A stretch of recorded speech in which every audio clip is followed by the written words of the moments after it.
თბილისში ოფიციალურ შეხვედრებს მართავს შვედეთის საგარეო საქმეთა მინისტრის კარლ ბილდმა დღეს დილიდან საქართველოს ერთიანობისთვის დაღუპულ გმირთა მემორიალი გვირგვინეთში ამკო. შემდეგ გაიმართა შეხვედრა საგარეო საქმეთა სამინისტროში.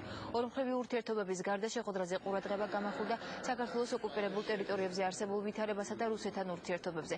შვედეთის საგარეო საქმეთა მინისტრი ჟენევის ფორმატის მნიშვნელობაზე საუბრისას აცხადებს, რომ მოლაპარაკებები აუცილებლად უნდა გაგრძელდეს.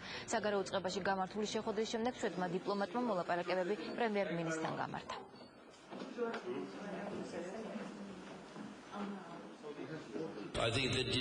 ჟენევის მოლაპარაკებები მნიშვნელოვანია არა მხოლოდ იმიტომ, რომ კონკრეტულ პროგრესს წარმოშობს. პირადად მე ამას არ ვცელოდი, მაგრამ ამ ფორმატის გაგრძელება აუცილებელია, რადგან მას შეუძლია ხელი შეუწყოს უკეთეს ატმოსფეროს მხარეებს შორის კონკრეტულ საკითხებზე.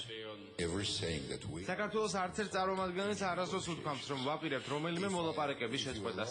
ჩვენი დელეგაციის ხელმძღვანელმა გიგა ბოკერიამ ჟენევაში განაცხადა, რომ ის ტერაქტები, რომლის მოწყობაც ჩვენს ქვეყანაში იგეგმებოდა, საფრთხეს უქმნის ჟენევის მოლაპარაკებას.